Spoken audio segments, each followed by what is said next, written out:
Relatos mágicos y bautizos de medianoche. Bienvenidos y bienvenidas a un nuevo podcast de relatos mágicos y bautizos de medianoche del Instituto Arcano Paracelso. En el podcast de hoy estrenamos una nueva sección, Relatos de otra dimensión, donde hablaremos acerca de misterios y enigmas de nuestro planeta. Hoy estrenamos esta sección con el Yeti y otros abominables. Alcance mundial de la presencia de abominables.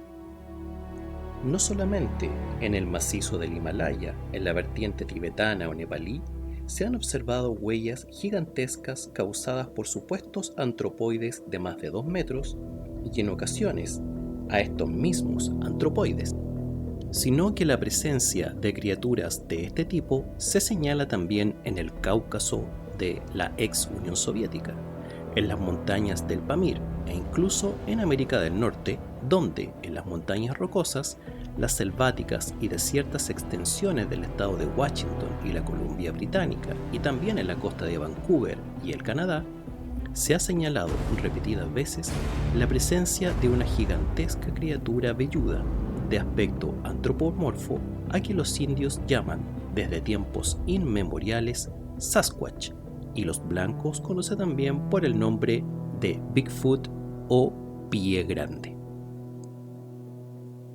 Las noticias sobre estos seres, como vamos a ver, no son nada nuevo, sino que tienen en ocasiones una respetable antigüedad, estando muchas veces integradas en el folclore local del que forman parte desde siglos. Así ocurre con el Yeti en el Himalaya, el Sasquatch en el noroeste americano y el Almasti en el Cáucaso. Pero, admitiendo la existencia de este extraño ser, corroborada por cientos de testimonios, ¿qué lugar le correspondería en la escala zoológica? ¿Es un plantígrado, un oso, como aseguran algunos naturalistas, un antropoide o mono superior o un homínido? Esta última hipótesis provoca verdaderos escalofríos. El gran zoólogo e investigador belga Bernard Heuvelmans sugiere que podría tratarse de un pariente del hombre prehistórico, un superviviente del pitecántropo, al que incluso ha bautizado ya con un nombre científico, Nipithecus nivalis.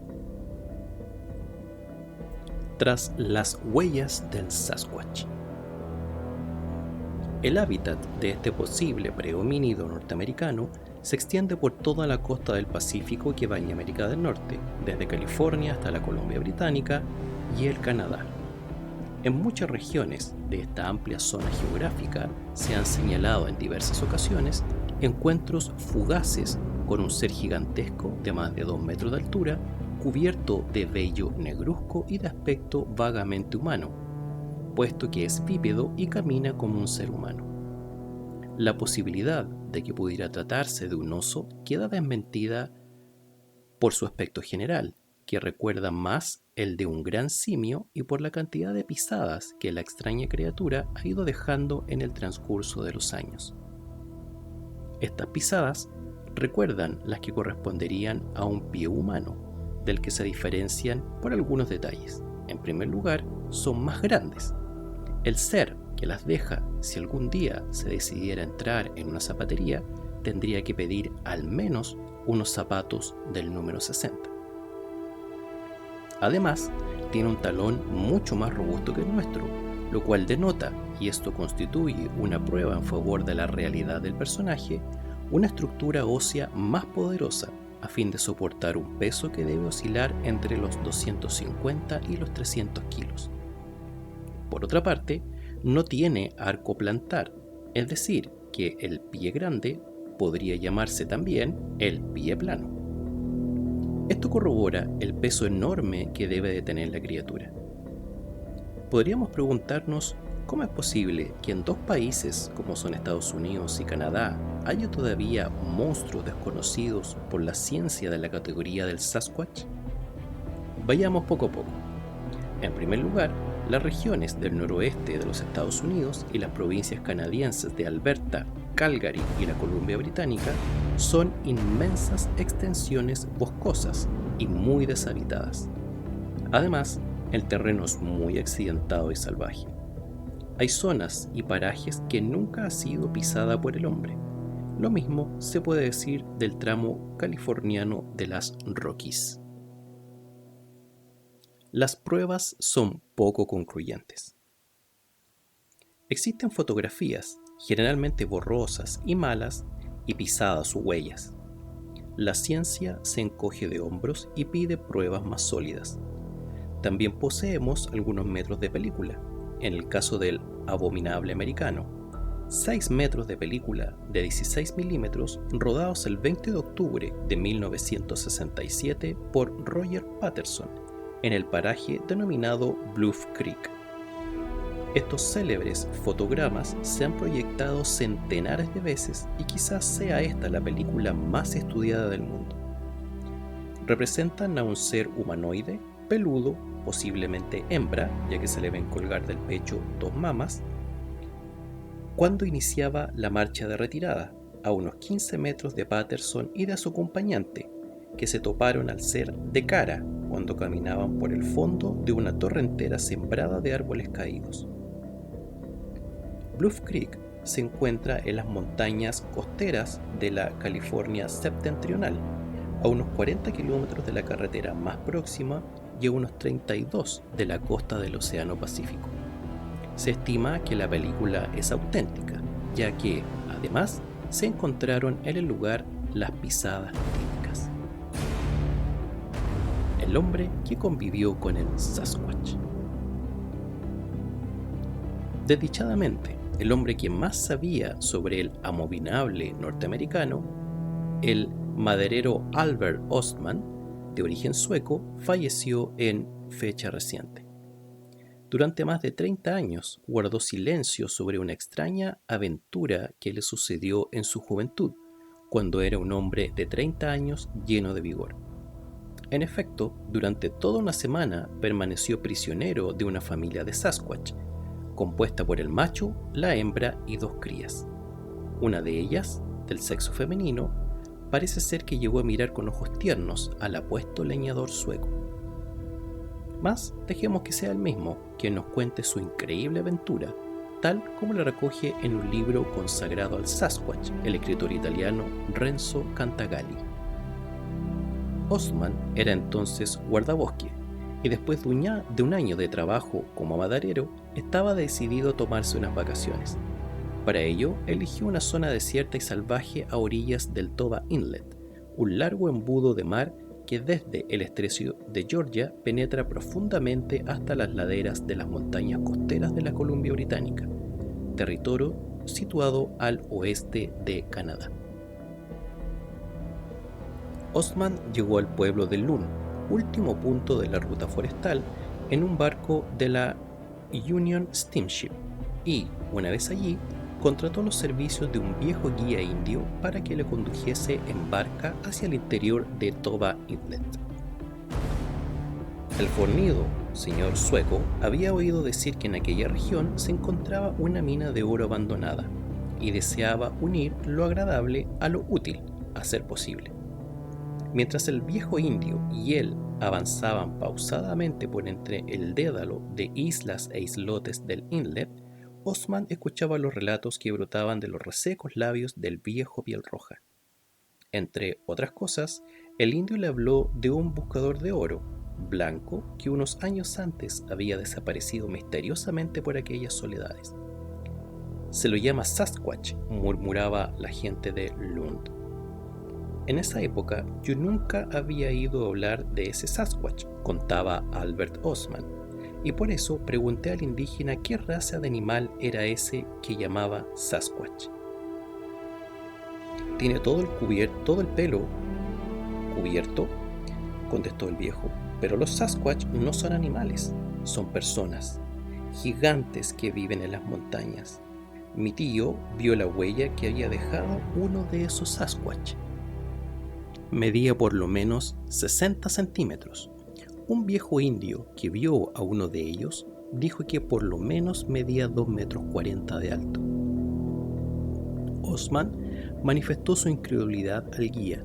Aquellos seres, dijo, tal vez habían vivido hacia millares de años, pero no en la actualidad. A lo que el indio repuso, tal vez ahora no son muchos, pero aún existen. Llegaron al fondo del fiordo a las 4:30 de la tarde. Osman eligió un lugar para acampar en la desembocadura de un torrente. A las 7 de la tarde, con la marea favorable, el indio se fue, tras prometer que volvería a recoger al sueco 3 semanas después, en aquel mismo lugar. Aparece el Sasquatch.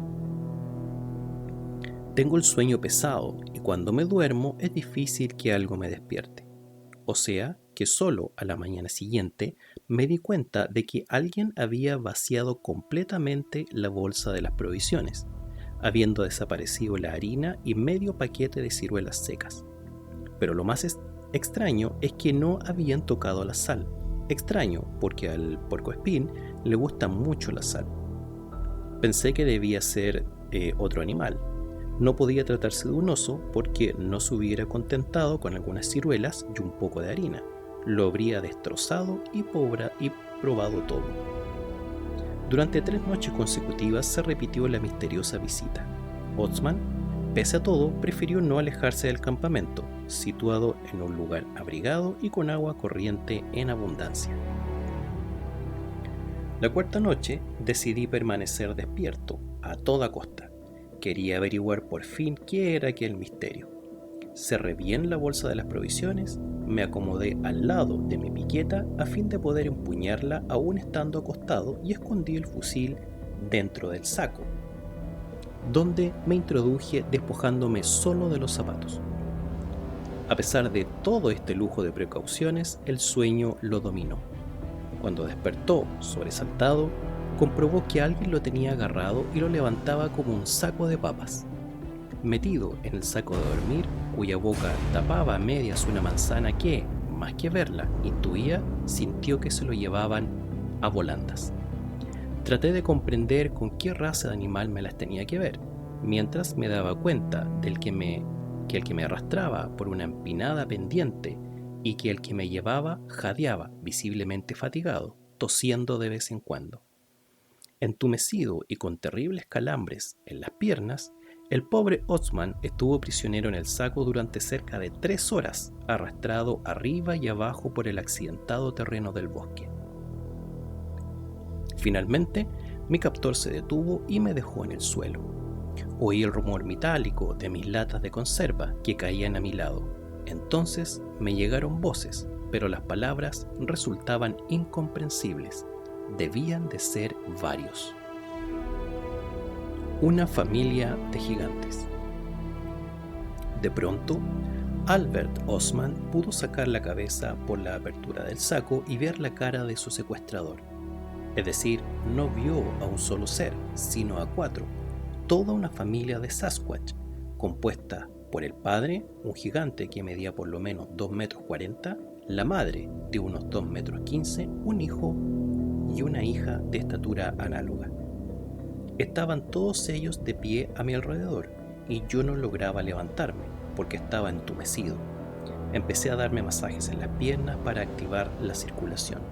No podía distinguirlos bien porque todavía era oscuro, pero veía que eran 4.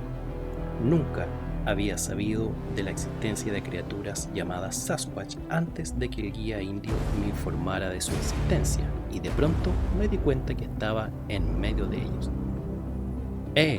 ¿Qué quieren de mí?, le preguntó, pero los Sasquatch no le hicieron el menor caso y continuaron parloteando entre ellos, como si discutieran. Osman vio en su reloj que eran casi las 4:30 de la mañana. Empezaba a clarear y pudo distinguir mejor los rasgos de aquellos extraños seres.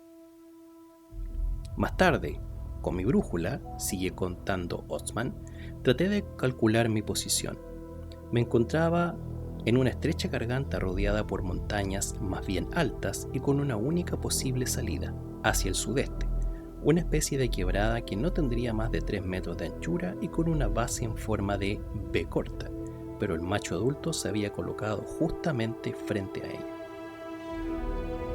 esperando escapar. Durante 2 días, Osman permaneció constantemente alerta, intentando aprovechar cualquier posibilidad de fuga. Una idea le rondaba en la cabeza.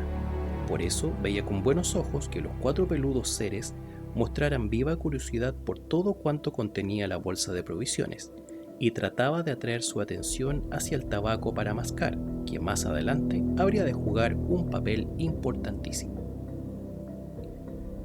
Una tentativa de irse con naturalidad, como quien no quiere la cosa, fue anulada por el macho adulto, que estaba constantemente atento.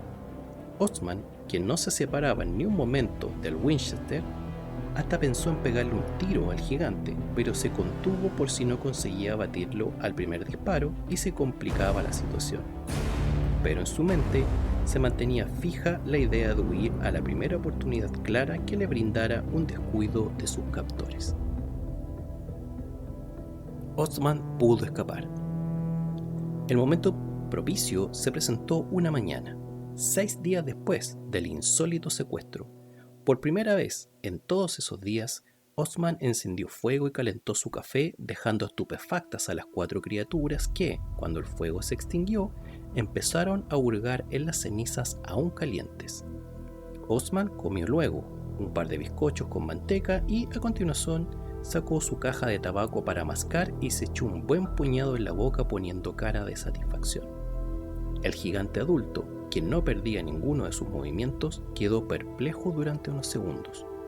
Luego, se apoderó de la caja que Osman había dejado ostensiblemente en el suelo y con gran decisión echó todo su contenido en su propia boca, tragándolo instantáneamente sin masticar. Al parecer, le agradó tanto el sabor del tabaco que, seguidamente, lamió con avidez las briznas que habían quedado adheridas a la caja. Resultaba evidente que no comprendía cómo una cosa tan exquisita, al menos parecía serlo para aquel extranjero, se mantuviera en la boca masticándola solamente, sin tragarla. Naturalmente, a los pocos minutos, sus ojos parecieron querer saltar de sus órbitas y comenzó a lanzar alaridos. Se puso en cuclillas, en posición fetal, y colocó la cabeza entre sus rodillas al tiempo que la movía agitadamente. Osman aprovechó el momento y, tomando el fusil y la bolsa, que ahora estaba casi vacía, echó a correr hacia la salida de la quebrada. Allí se topó con la mujer adulta, que le pareció grandísima y que, al parecer, había estado recogiendo hierbas para dar de comer a su familia. Fue entonces cuando disparó, pero, quizás debido a su agitación, posiblemente la bala pasó por encima de la cabeza. Prosiguió su carrera sin mirar atrás, aunque nadie lo perseguía, hasta que estuvo muy lejos, a salvo.